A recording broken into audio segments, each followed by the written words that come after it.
Maybe it would be a good idea to begin with if you could tell us a bit about your research project and how it fits within the overall theme of the Aggressor project. I'm joining this project, Aggressor, partially because it also coincides with a part of my own research interests, particularly on the social and cultural history of war and violence. And in the past, I've done extensive research on the cultural images of the Spanish Civil War, and particularly how national images and stereotypes and ethnic icons were used by both sides in the Spanish Civil War, both Republicans and Francoists, in order to portray the enemy, in order to enhance mobilization. Could you maybe tell us a bit about what type of sources you are examining in this portrayal of aggressor images in your research, as well as which challenges does one face or encounter when working with these sources? My main sources are visual sources, particularly cartoons. Also, short stories, tales, which were published everywhere, particularly in trade journals, but also in the general press in the rear. Obviously, this is a study in propaganda. This is a study about posters. What's the challenge? Obviously, we're talking about stereotype images. There is always a discussion concerning the extent to which these images were accepted, were more or less assumed by the individuals, and particularly in my case by soldiers. Obviously, the answer is quite ambivalent. Some soldiers did believe that the orders were perhaps not Russians, but Russianized.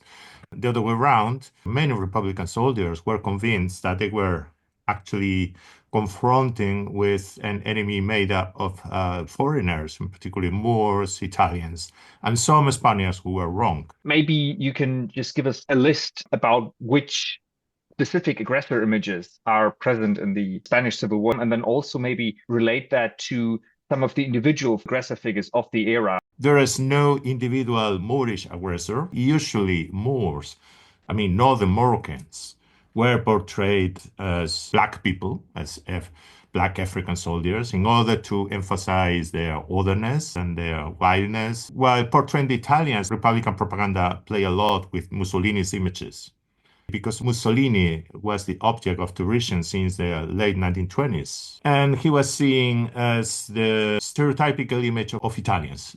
And obviously, in order to portray Germans, there were two images. Generic Germans, rude, discipline, etc. Prussian icons from actually Allied propaganda of First World War. And on the other hand, Hitler, who was also his mustache, etc. But they were always portrayed as foreign dictators who had enslaved the Francoist generals, particularly Francisco Franco.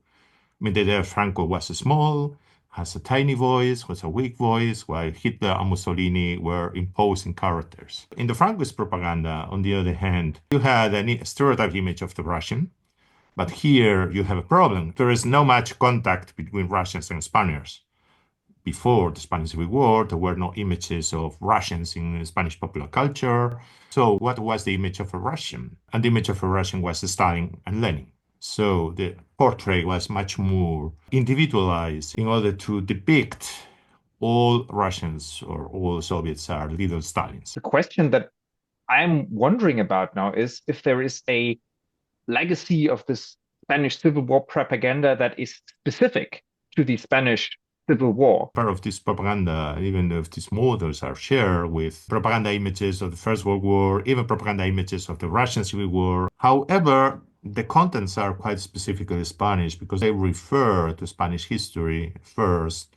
They emphasize the role of past aggressors and how they are reincarnated by new aggressors. The Mussolini being a new Napoleon, but a failed Napoleon, obviously, because in the past, Napoleon was always respected. It was a great man of history. He had been defeated, okay, but 100 years later, Napoleon was supposed to be the master of strategy, etc., while Mussolini and Hitler were supposed to be bad apprentices of Napoleon. I think Republican propaganda depicting the Moors as black was mostly inspired by past experience of Spanish colonial wars on the one hand and the Spanish-Cuban War on the other hand, while perhaps Francoist war propaganda was much more generic when depicting the enemy as Russians. I mean, obviously, there was also a parallel image, is that of the militiaman, the Republican militiaman, as an ignorant, silly Spaniard who was mistreated by foreigners and who had to rediscover Spain in the eyes of Francoist propaganda.